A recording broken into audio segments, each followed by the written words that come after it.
Collar नज़र गुलाम हुसैन चांडियो बदीन मां। जी चांडियो साहब छा चवणु चाहींदा?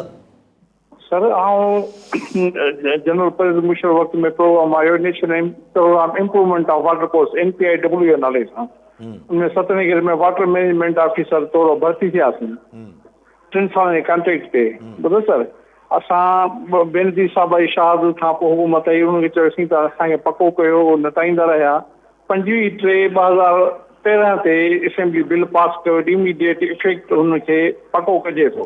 उन तारीख़ का बि ॼाणायल कान्हे कहिड़ी तारीख़ आहे त उहो प्रोग्राम असांखे वरी नोटिफिकेशन सेक्रेटरीट में रखियो वेठा हा। 2016 में उहो नोटिफिकेशन जारी थियो आहे।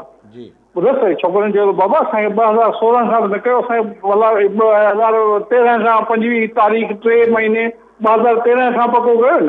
असांखे 16 खां वरी उनखे छोकिरनि चैलेंज कयो त वरी साबिक़ एडवोकेट जनरल साहब जेको सो हुकूमत जो हींअर सेनेटर साहब बि आहे, नालो नथो खणा, उन वरी चयो त साईं हिनखे 2018 खां कयो।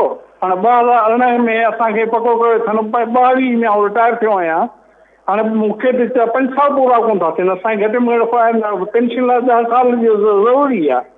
13 खां बि मूंखे 9 साल थींदा, 1 साल एक्सटेंशन सेक्रेटरी साहब ॾेई सघे थो एज रिलैक्स में। सो इहो असांजो प्रोग्राम ॿियो 3 साल रिटायर थियो आहियां, मूंखे को बेनिफिट कोन मिलियो आहे का मूंखे। ठीकु आहे साईं। जी चांडियो साहब, इख़्तियारियूं तव्हांखे ॿुधंदियूं हूंदियूं। ज़ाहिरी तरह जेको तव्हां केस पंहिंजो रखियो उनमें वज़न आहे, तव्हांजो मिलणु खपे। अच्छा, थोरी हाणे इंटरनेशनल ॻाल्हि हले पई, ॿियो बि टॉपिक हाणे $6 बिलियन जो हिन ट्रंप जेको आहे वरी अनाउंस कयो आहे एड, मिलिट्री एड इसराइल जी तरफ़। इसराइल त रुके कोन थो, पर अॼु ई 6 मुल्कनि सुभाणे लाइ चयो आहे त असां इसराइल खे तस्लीम कंदासीं। ग्रेट कंट्री स्पेन बि आहे, कैनेडा बि आहे, फ़लस्तीन खे तस्लीम ऐं फ़लस्तीन खे तस्लीम कंदासीं। हाणे उहे तव्हां बिल्कुलु इंटरनेशनल सिचुएशन ते हलिया वियो। ॾिसो, इज़राइल खे ट्रंप जो वस पुॼे त सॼो अमेरिका खणी ॾींदो। हाणे पहिरीं $3.8 बिलियन ॾींदो। हाणे हुनजी शानदार कारकर्दगी जेको नसल कशी करे पियो, इंसाननि जो कोर्स करे पियो, उनखां पोइ हुन लाइ वधाए $6 बिलियन करे पियो। ॾिसूं कांग्रेस हुते जी पास करे वठंदी। घणे भाङे इज़राइली लॉबी आहे हुते, ज़ाइनिस्ट। सो जेको करे अमेरिका घटि आहे। अमेरिका पर दुनिया में हिकिड़ो ख़ुदि अमेरिका जा इतिहादी जेके आहिनि उहो हाणे खुली करे मुखालफ़त कनि पिया। ख़ुदि बर्तानिया जिते ट्रंप वियो हो हुन सां गॾियल UK जो प्राइम मिनिस्टर स्टर्मर बीठल हो। हाणे इंग्लैंड जो मतिलबु वेझो तरीन इतिहादी अगरि इज़राइल जे बराबरि न त इज़राइल जेतिरो ई वेझो इतिहादी इंग्लैंड आहे अमेरिका जो। हुनजो प्राइम मिनिस्टर चए पियो त न, इहो त हाणे मञिणो पवंदो, हल 2 स्टेट आहे, पर इज़राइल नथो मञे। सो हाणे हिन छिका में ठीकु आहे, सुभाणे 6 मुल्क मञी वठंदा, वरी ॿिया मुल्क मञंदा, लेकिन UN त हिकिड़ी एॾी डमी ऑर्गेनाइज़ेशन आहे यूनाइटेड नेशन, जिथे हिकिड़ो वीटो थींदो ऐं ॻाल्हि ख़तमु थी वेंदी। सो लेकिन हिकिड़ो कॉन्स्टेंट प्रेशर डेवलप थिए पियो। आउं इंतज़ारु सिर्फ़ु इहो कयां पियो त अमेरिका जे अंदरि एतिरो प्रेशर कॾहिं कांग्रेसमैन ऐं सेनेटर्स ते पवंदो जो हुननि खे लॻे त हाणे अगरि असीं हिन ट्रंप जी पॉलिसी खे सपोर्ट कंदा रहंदासीं त ॿीहर इलेक्शन न खटे सघंदासीं। उहो जेको हिननि जो मुंहिंजे ख़्याल नवंबर में इलेक्शन आहे न, हींअर नवंबर जी इलेक्शन्स जेका अमेरिका में थींदी तेसि ताईं वॾो ज़ुल्म थी चुको हूंदो ऐं जेको इन गज़ा जी पट्टी जो त को न को अंजाम अची चुको हूंदो। लेकिन उन में अमेरिकन अगरि माण्हुनि हिन पॉलिसी जे करे रिपब्लिकन्स खे हिकिड़ी मतिलबु रिजेक्ट करे छॾियो त पोइ इहो सम्झिबो त माण्हुनि मतिलबु पब्लिक ओपिनियन डोमिनेट करे वियो हिन ट्रंप पॉलिसी ते। अच्छा, अगरि न थी सघियो या हुते इलेक्शन्स मैनेज थी विया, मूंखे ख़बर न आहे, ॿई शयूं चई सघूं था। हाणे त दुनिया में शक रहे थो त इलेक्शन हर जाइ ते मैनेज न थींदा हुजनि, अमेरिका में एतिरो घणो मैनेज नथो थी सघे।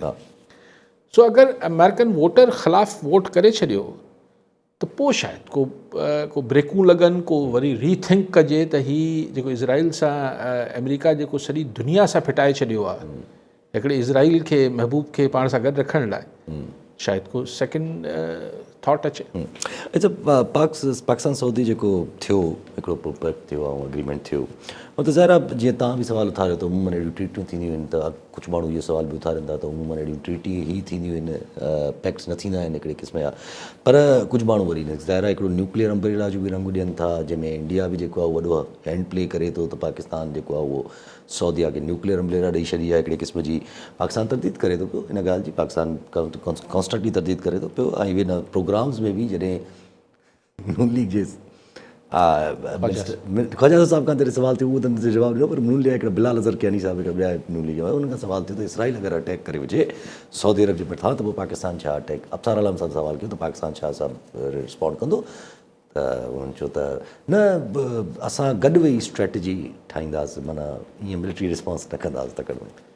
न मूंखे ॾिसो, अच्छा तव्हां कॉलर वठी वठो पोइ ॻाल्हाईंदा।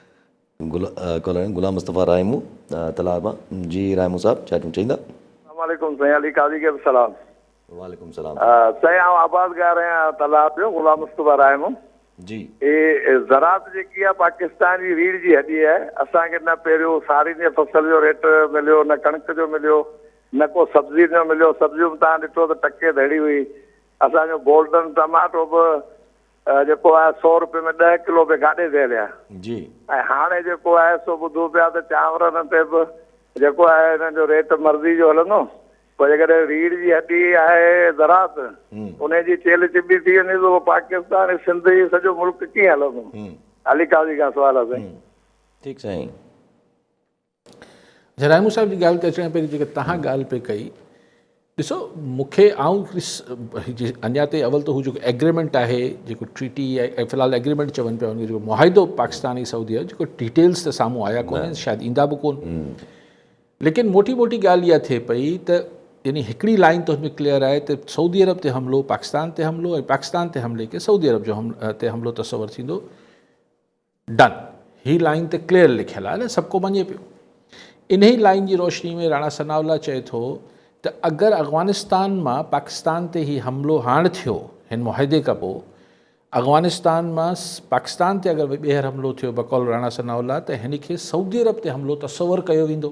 ठीकु आहे, हाणे छो ख़ासि ज़िक्र इंडिया जो ज़िक्र न कयो राणा सनाउल्ला, अफ़गानिस्तान जो छो कयो? त अफ़गानिस्तान खे बहरहाल सिधी तरह मुस्लिम उम्मा जे तौर ते सऊदी अरब ॾोकड़ पैसा जाम ॾींदो आहे, पहिरीं बि ॾींदो आयो, वरी बि ॾिए थो। तंहिंजे करे सऊदीज़ जो ख़ासि हिकिड़ो आहे असर रसूं। हाणे अगरि त पोइ छा सऊदी अरब करे सघंदो? मिसाल अगरि अफ़गानिस्तान तां हमिलो थियो पाकिस्तान ते, राणा सनाउल्ला चवाणी त सऊदीया ते हमिलो तस्वर थींदो, त पोइ सऊदीया छा कंदो? सऊदीया पंहिंजी, हाणे असांखे सऊदीया जी फ़ौज खपे छा? न, असां इहो चवंदासीं बाबा ही असांजो दुश्मन, माना तव्हांजो दुश्मन, त दुश्मन खे न फंड ॾिबा, न एड ॾिबी, बल्कि हुनखे हिकिड़ी शटअप कॉल क्रश कबो। ठीकु आहे, ऐं हुनखे क्रश कबो। फ़ौजी लिहाज़ सां असीं पाण ई क्रश करे वठंदासीं हुनखे। तव्हां पंहिंजी इख़लाक़ी सपोर्ट हिन खे बंदि कयो, अफ़गानियुनि खे, तालिबान खे। ठीकु आहे, त जेको सऊदीअनि जे वस में हूंदो, हाणे हिन एग्रीमेंट तहत उहो हू कंदा, बाक़ी असीं पाणे करे वठंदासीं। हाणे जेको ही मफ़रूज़े ते ॻाल्हि हुन जे बि चैनल जो तव्हां ज़िक्र कयो पिया, हुन में थी अगरि त ख़ुदा न ख़ास्ता अगरि इज़राइल हमिलो करे थो सऊदी अरब ते, त पाकिस्तान लामुहाला सिर्फ़ु हिकमत अमली कीअं ठाहींदो? एग्ज़ैक्टली, इहो सऊदी अरब खे हिकमत अमली जी त ज़रूरत कोन्हे। त पाकिस्तान ते हमिलो अगरि तस्वर थींदो, त मिसाल इज़राइल सऊदी ते हमिलो करे या पाकिस्तान ते करे, त पाकिस्तान जेको कंदो पाण ते हमले थियण जी सूरत में, उहो ई सभु कुझु कंदो सऊदीया ते हमिलो थियण असूली तौर ते। त पाकिस्तान छा छा करे सघे पियो? उनमें ज़ाहिर आहे स्ट्रेटजी बि आहे, हुन में एयर डिफेंस बि आहे, हुन में जेको आहे मिज़ाइल्स बि आहिनि, ऑन ग्राउंड मिलिट्री बि आहे। ऐं हू ॻाल्हि आख़िर में आहे जंहिंजो ज़िक्र थिए पियो न्यूक्लियर जो। मिसाल इंडिया बि असां ते हमिलो कयो त असां उथंदे त बम न हणी छॾियो न, ऑब्वियसली। ठीकु आहे, असां पहिरीं हुनखे जेका कन्वेंशनल वॉरफेयर हुई, रिवायती जंग हुई, उन में हुनखे इंगेज कयो, वधे आहे पोइ ख़ुदा ख़बर। ईअं ई अगरि इज़राइल को ख़ुदा न ख़ास्ता को एटमी किसो त न क, त पोइ पाकिस्तान में ऐं सऊदी अरब गॾिजी हुन सां कन्वेंशनल वॉर कंदा। पर अगरि हू हुन हद ते वियो त पोइ पाकिस्तान खे त पाकिस्तान ई सऊदीया खे वञिणो पवंदो।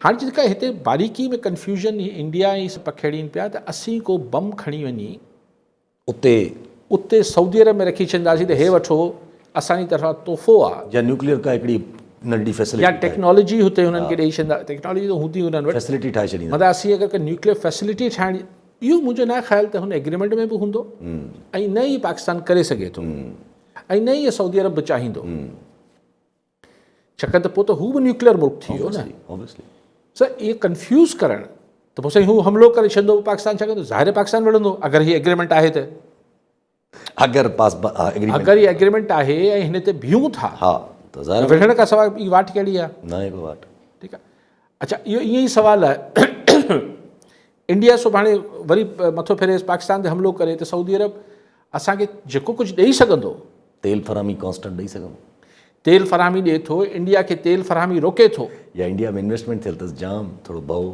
थोरो मतिलबु उहो पोइ सभु कुझु करणु खपे त सही न यस हाणे करे थो नथो करे डिफरेंट डिबेट आहे जी अलॻि बहस आहे सो माण्हू कंफ्यूज़ कनि पिया त असीं वञी बम रखी ईंदासीं हुते रियाद में त बाबा हीउ वठो ज़रूरत पए त कम में आणिजो कतब आणिजो ईअं त न थींदो न असीं त ज़ाहिर I if I said if this agreement ते ॿई धुरियूं के अहिड़े महल ते चइबो आहे मुड़ुस जी ख़बर पए थी महल ते जी हा जॾहिं टेस्ट महल ईंदो त ही आउं सम्झां थो त आउं त हिन एग्रीमेंट खे ईअं सम्झां थो